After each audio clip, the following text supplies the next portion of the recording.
Welcome to Energy Unplugged, the go-to podcast addressing the global energy transition. I'm Hugo Batten, Managing Director of Aurora in APAC. Delighted to be joined by Mallika Ishwaran. Mallika is currently Chief Economist of Shell. Before Shell, she was in the UK government in a variety of senior roles. She's also got a doctorate in economics from Carnegie Mellon too. Today's discussion is going to focus on a recent suite of reports from Shell, the 2025 energy security scenarios. This is part of their long-running series on future energy scenarios. Mallika, welcome to Energy Unplugged. Delighted you can join us. Pleasure to be here, Hugo. Pleasure. We're also joined today by Richard Howard, Aurora's Managing Director of Global Research, who's going to help facilitate the chat today. Welcome, Richard. Great to join you on this one, Hugo. Mallika, just to set the scene and I suppose get the caveats and purposes of the report out in the open before we dive into the weeds, can you just explain to our audience what the Shell energy security scenarios actually are and what Shell actually uses them for? Yeah, so our most recent, the 2025 energy security scenarios and latest of our scenarios. This is a tradition that Shell has had for over 50 years now in producing energy scenarios, energy-related scenarios. And really the purpose is to be able to get our arms around and understand some of the large systemic uncertainties that we see emerging and then evolving that will affect not just the global economy, if you like, but also the energy system. Now, these are kinds of uncertainties like what we're seeing today, for example. You're seeing sort of real disruption in the global sort of trade and financial system as a result of US import tariffs, for example.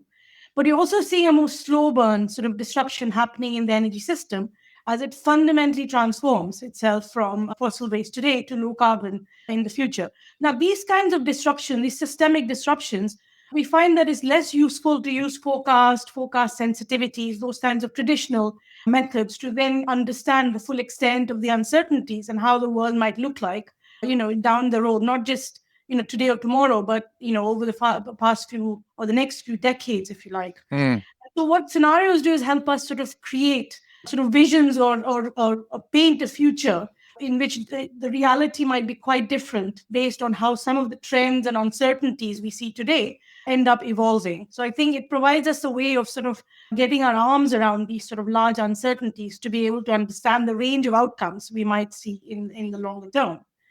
Now, the question around what do we use it for is interesting. And even there, it's a little bit of evolution going on. Fundamentally, it's done to inform internal decision making.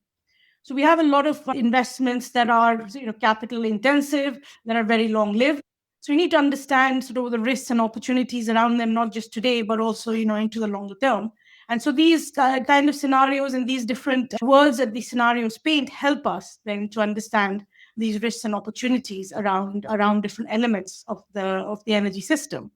So that's one part of it, and it helps us make sort of more resilient, if you like, decisions that can be adjust or allows us to keep our options in terms of when as uncertainties resolve, then how you might want to change your position, your portfolio, your strategy, etc. Now, what we're seeing also that it's always been a tool where we've gone outside of Shell to engage other parts of the ecosystem to share our thinking on how we see some of these trends evolving. But what we're finding now is that it's become even more important. For example, engaging with policymakers who are setting the sort of the policy frameworks that then enable or not the different elements of the transition to happen. Or going out and talking to stakeholders who are on the demand side, who are consuming this energy, to understand and to have common sort of understanding of what are the kinds of changes on the demand side that need to go alongside changing the nature of supply of energy. So these are the kinds of things where, again, scenarios are quite useful in starting that discussion and starting to create a little bit of alignment so that you can then progress the transition quickly. Thanks, Mallika. That was really useful just to set the scene on what the scenarios are and how you develop them in Shell.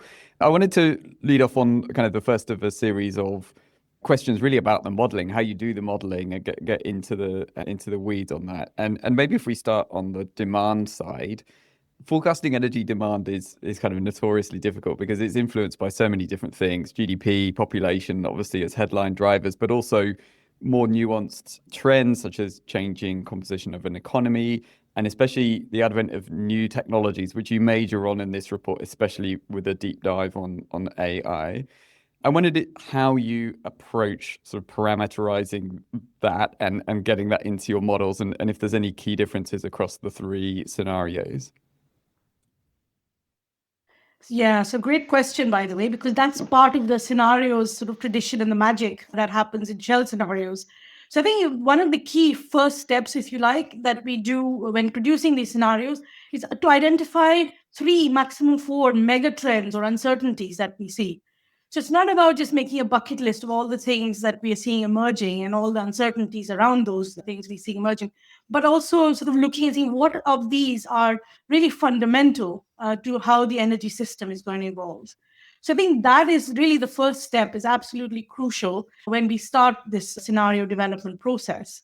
And for these set of scenarios, we've come up with 4 critical uncertainties that help parameterize not just one of the scenarios, but all 3 of them. So it underpins all 3 of them, but how they evolve over time is quite different in the 3 different scenarios. So the first is basically energy security. The fact that this is becoming the policy priority for governments. And how does that manifest itself in terms of diversifying supply, in terms of developing domestic supplies, etc. So that's one sort of suite of sort of trends that we see unfolding. The second is around sort of, just as you mentioned, sort of economy, demographics, etc.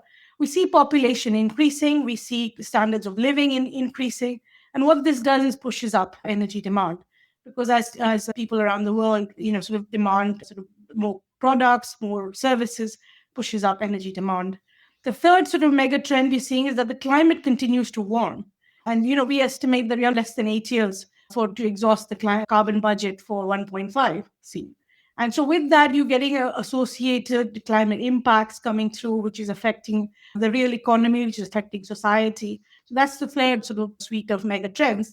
And the fourth is around technologies. And traditionally, we've looked at sort of low carbon technology sort of evolving, innovating. But in this set of scenarios, we'll also look at sort of advanced digitalization and AI as a way, because we think that's really going to fundamentally also affect how energy is produced, the type of energy that's produced, and also how it's consumed. So those are sort of the 4 trends that underpin all the 3 scenarios. No, that's really good. And I had a read through the report, and especially what it says about AI. That's probably, in my mind, one of the biggest uncertainties at the moment. In the scenario that you look at, I really like one where you framed it, which is that information technology changes seem to happen much faster than energy system changes, which I think is playing out very much so in the AI and data centers space at the moment, where from what I hear from data center developers and owners, they want to build stuff in months or 1 year, 2 year time horizons. And the energy industry just isn't really used to working in that kind of really, really fast pace. I mean, there's loads of practical challenges around getting planning consent, getting a grid connection,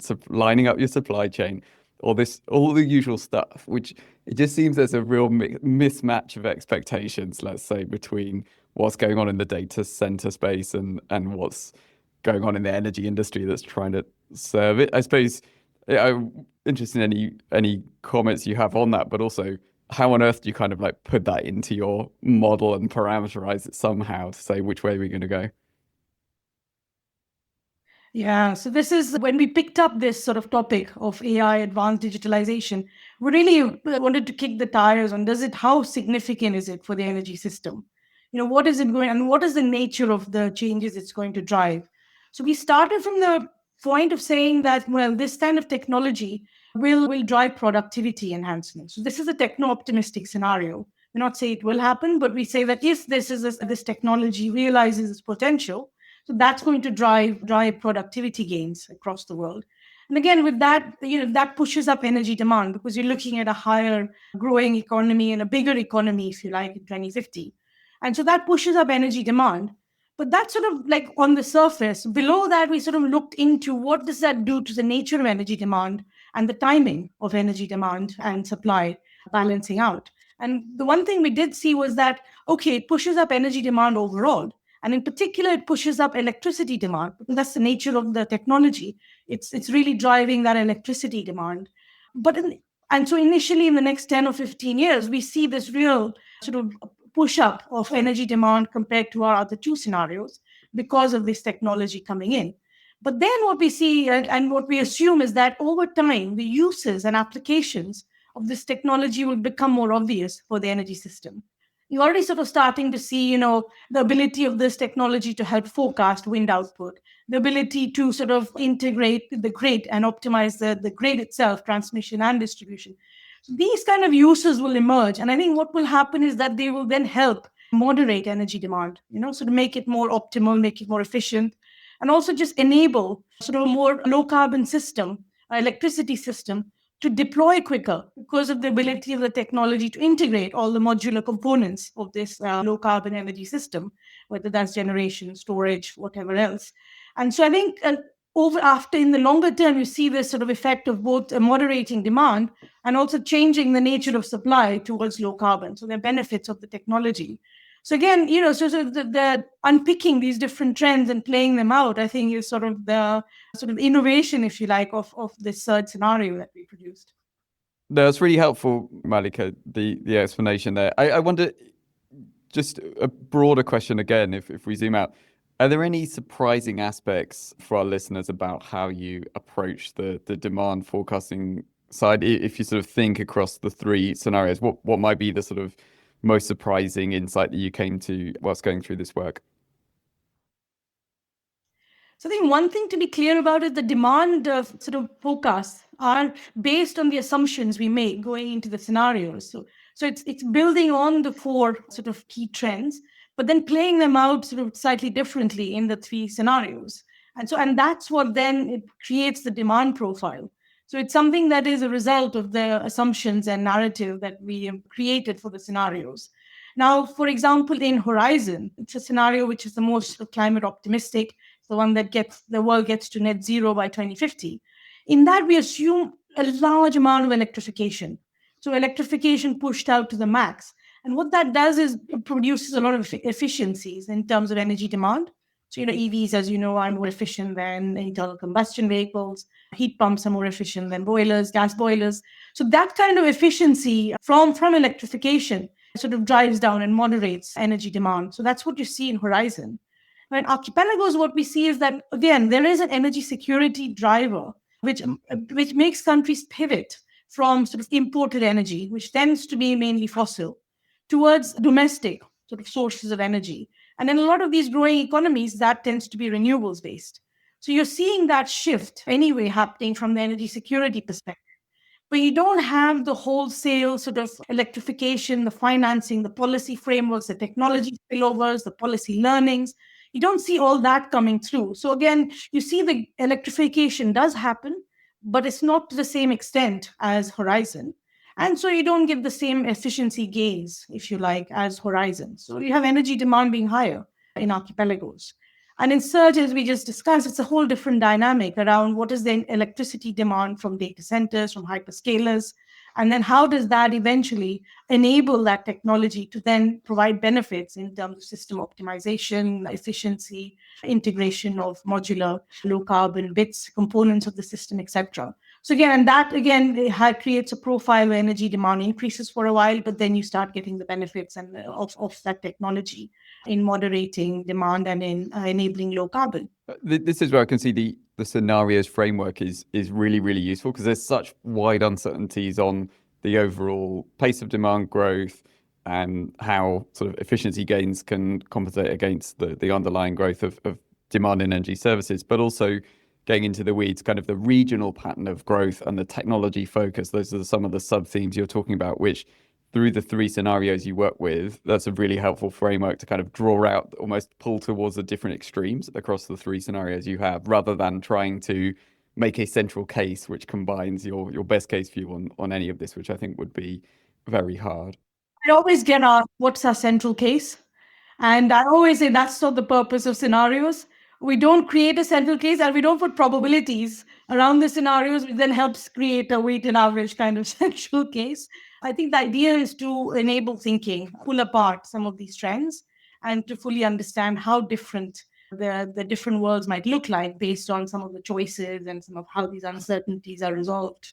It's interesting then that across the three scenarios, there are bits that I find very compelling, and maybe we're in a world that combines a bit of all three. I know you just said that you can't have it's difficult to say what is the central case, but there are bits you can pull out. For example, in archipelagos, there's a big drive towards energy security and nationalism, and we certainly see that in the world, that like playing out through elections and so forth. There's a horizon scenario which is very much a trend towards clean power and continuing through the energy transition. And there's definitely an aspect of that continuing, that we haven't given up on that globally. And then in Surge, an AI-driven economic push, there's aspects of that are very plausible as well. So although it's hard to kind of construct that central case, maybe there is a path that is somewhere in the middle of all three that is the most likely outcome. Or it could be the different countries and regions will choose different elements of these scenarios. I mean, it's interesting because I've just come off a sort of a long trips to different parts of the world, China, India, and the US. And what's picked up in terms of our scenarios in the different regions and geographies is quite different.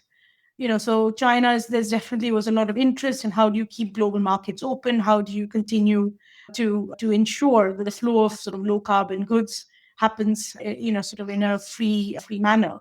In India, there was a real focus on, what are the opportunities for India, given this fracturing that we're seeing in the global economy? Does that create new opportunities for India? And then in the US, it was really around there's a lot of focus on how does the technology help us? How does low carbon technologies, how does AI, digitalization sort of create the momentum towards one type of energy system or not? And so again, we were having lots, like you were saying, Richard, having different elements of the scenarios being picked up in different parts of the world. I think the regional point is a really strong one as well, Mallika. I mean, my observation, like the US and Europe, there's at the moment it's this obsession with data centers, right? Because it's this perceived source of new growth, and growth in electricity at least has been flat for a relatively long period of time, and so people are rightly focused on it. And I think your report does a good job of just pointing out some of the like less sexy demand drivers. Like we're doing a lot of work in the Philippines at the moment, and it's a country of 130 million people, incredibly low per capita electricity consumption. A lot of that is just the basics of electrification, residential, basic industrial processes, et cetera, et cetera. And again, I think the report just does a good job of like, hey, this is not consistent. Data centers, yes, they matter in some places, but there are big regions where we just expect to see a lot of electricity demand growth anyway, regardless of data centers.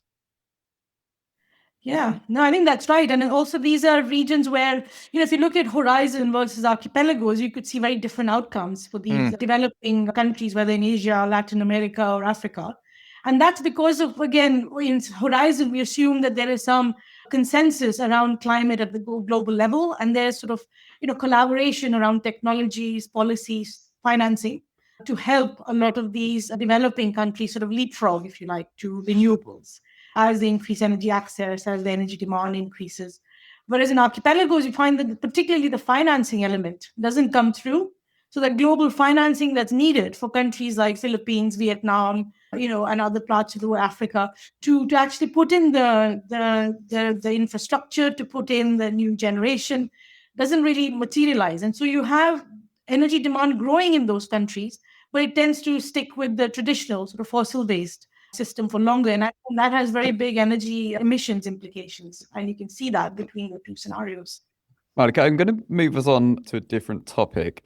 And in fact, you just touched on it a little bit, but just talking about how different regions, some are pursuing more fossil-based futures, some more an electrified path.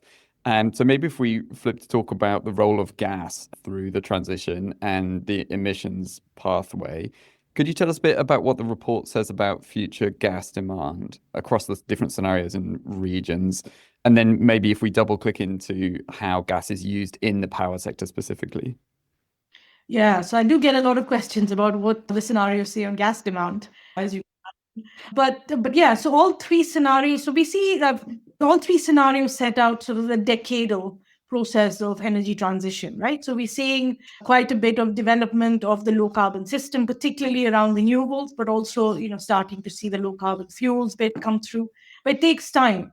And we think gas will have a role to play during this transition period because these changes are not going to happen overnight. No, so all three scenarios have gas in varying degrees as a transition play over time. Now, what's interesting is that all of the three scenarios also have gas demand peaking before 2040. And the question then you can have is how quickly then does a decline in demand occur? And that's a sort of a different, and three scenarios have different views and take different views on that. But all three of them, you have gas demand peaking before 2040. Now, in Horizon, it's driven mainly by the whole consensus and the move to get to net zero by 2050. So if the world wants to achieve that, then you really have to have gas demand peaking this decade and declining pretty quickly after that.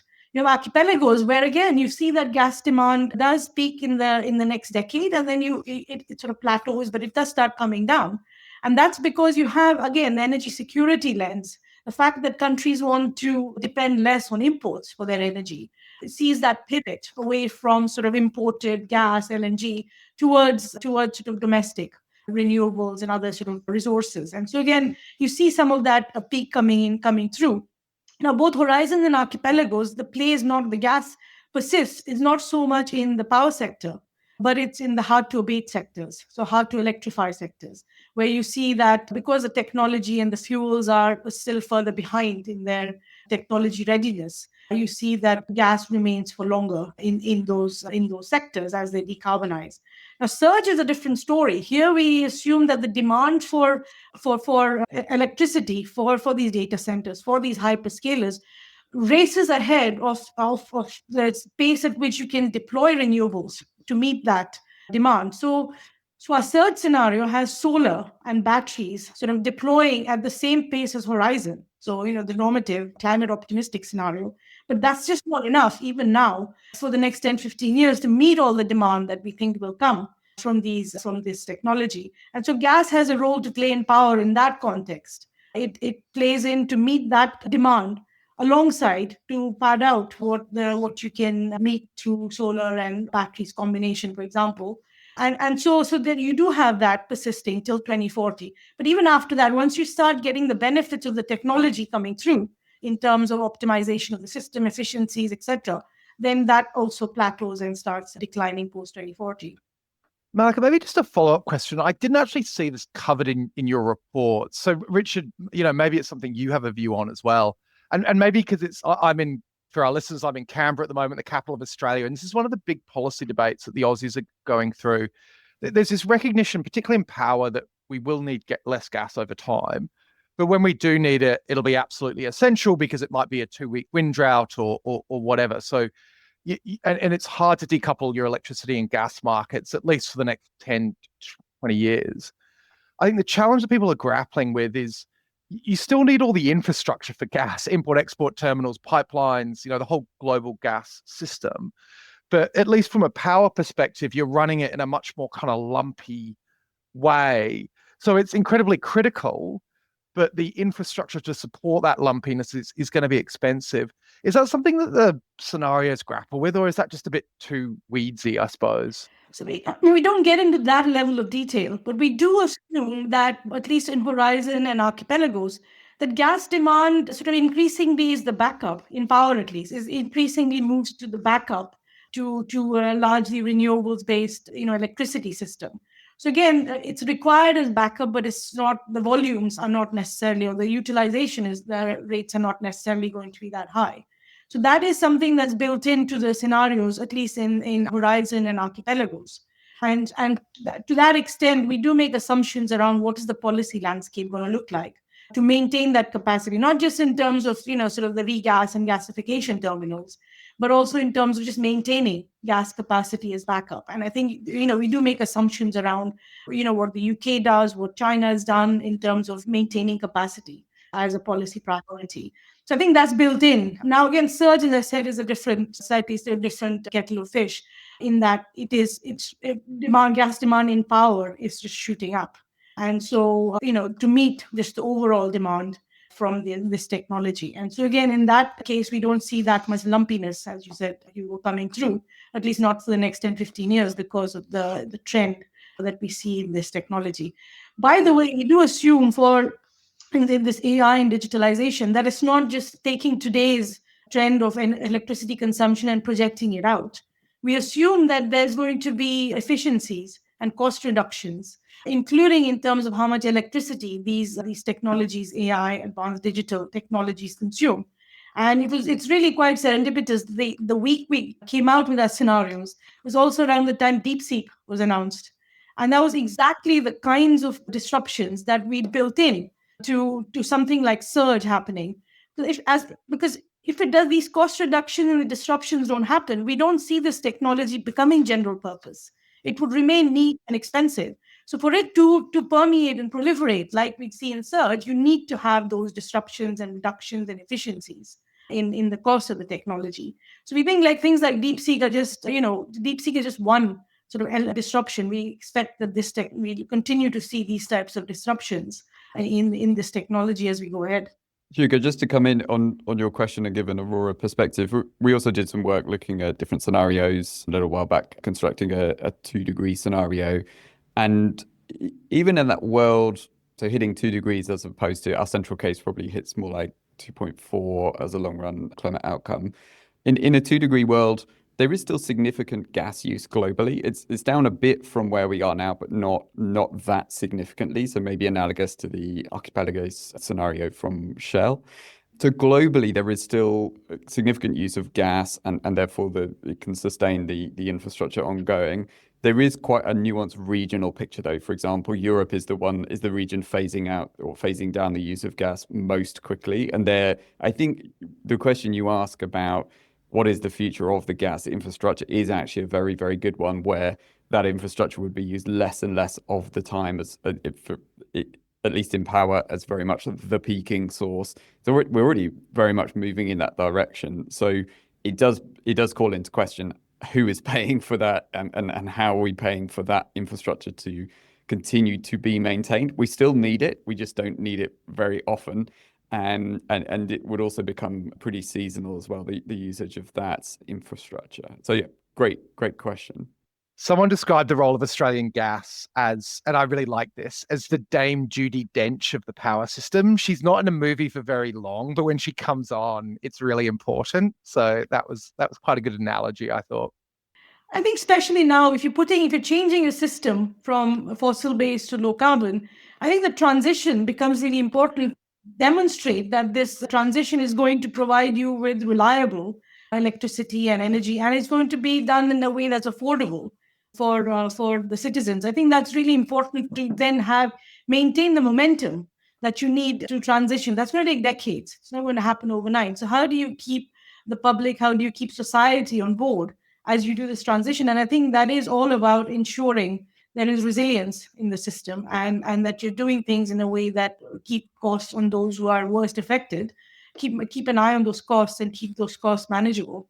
I'm going to move us on to the final deep dive topic we wanted to talk about, Mallika. So we talked a lot about the infrastructure that's needed. We talked a lot about the demand side, but all of this relies on a lot of infrastructure being built, and that is about supply chains, and it's about the ability of the supply chain to deliver the capacities we need. It's about the trends in clean tech development and cost improvements over time.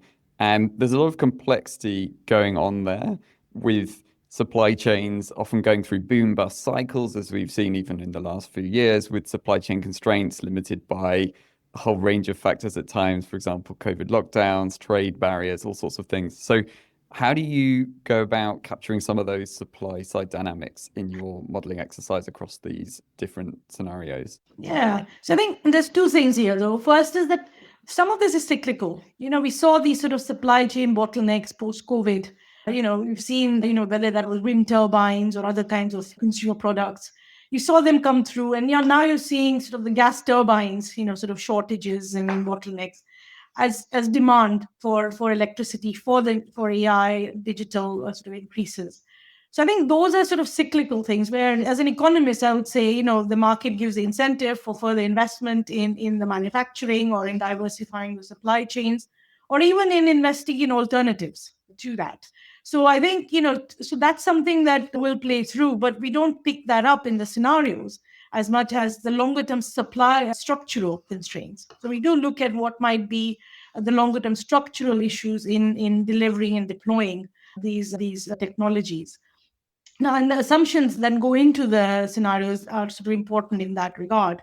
So Horizon, we do assume this consensus around climate, or collaboration happening around technologies and policies being delivered to support that change. And so that helps create the certainty and the supply chains to build out for this deployment of low carbon electrons and molecules. Now, in archipelagos, it's fragmented. You don't have that same sort of seamlessness. And so there is friction. And and there is financing constraints, policy differences that then show a much less uniform picture of how these technologies are deployed, the kinds of supply chains, how they are, where they exist, the kinds of supply chains within sort of alliances and trading blocks versus between them. So I think that sort of determines the pace of deployment in archipelagos. And in Surge, again, we pick up on the fact that this sort of racing ahead of electricity demand for data centers creates bottlenecks, but then how does that then evolve in terms of different regions and different sort of parts of the world choosing to invest or not and adopt this technology or not? We're already seeing discussions saying that should the data centers be close to the energy sources as opposed to, should we site the data centers somewhere in the US or in Europe? So I think these are kind of questions that will then determine the sort of the deployment of technologies. So I think we take a very different view of what the enablers and barriers would be in different scenarios to the deployment of these carbon technologies. Mallika, maybe one final question, and it'd be remiss of Aurora not to ask about the underlying modeling to these kind of exercises, given that's what we do all day, every day. You're a very experienced leader and economist. How do you think about how best to use long-term energy models? And part of the reason I ask is Australia's just had an election. There was a fairly unedifying debate about nuclear, where one side commissioned some modeling, the other side commissioned some other modeling, and the modeling didn't agree. And it never really kind of shed light on anything. So I suppose how do you think about using long-term modeling? And do you think that sometimes we risk outsourcing the real thinking about trade-offs, for example, when we rely on these types of models? Yeah, so it's an interesting question. So I don't know if you knew this, but my PhD was in computational economics. So I come very much from that tradition. No, but I think it's a really important question. And to me, that's sort of what makes shell scenarios different. Could you start from what do we think is the narrative? What are the trends we are seeing that will persist? What are the critical uncertainties around those trends in terms of how they might evolve? So the narrative, creating the narrative and understanding that is sort of a crucial first step. Then we run it through the modeling to see if there are any internal inconsistencies. Are the different assumptions consistent with each other? Are they robust against each other? And that is important in creating internally consistent scenarios in themselves. So Horizon, Archipelago, Surge, we try to keep all the different trends that we build in to be internally consistent. And that's where you have this modeling helping us give us that discipline in terms of what is sort of rubbing up against what. And then that then goes back into us shaping a narrative based on what comes out of the modeling to then evolve it and shape it and think through a bit deeper. So I think that's, what we see out there are scenarios that are either fully narrative or they are just pure modeling exercises like you described. And really, what we do here is the combination of the two.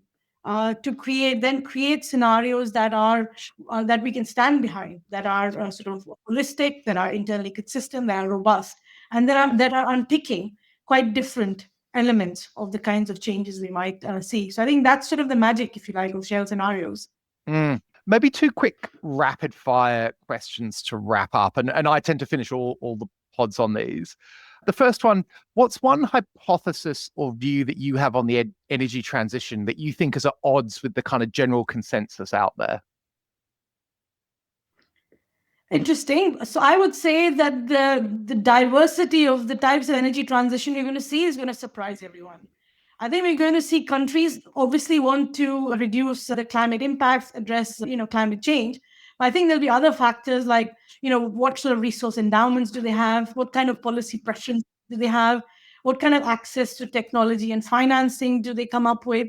What do they think is their sort of winning strategy for their domestic industries? And this will shape, I think, how a country chooses to do its energy transition. And I don't think we fully recognize sort of the real diversity in that's going to emerge. We're already starting to see sort of Brazil, so really doubling down on bioenergy, and as well as bioresources to act as a carbon sink. So this is not just for them to reduce their own emissions, a pathway to reduce their own emission, but also to provide a way for the rest of the world to invest in their carbon sinks as a way of reducing global emissions. You see India sort of looking and saying, we want to reduce our import dependence on oil and gas, so we're going to build out solar. So you're seeing sort of solar development in India, so really racing ahead on that and on the back of that.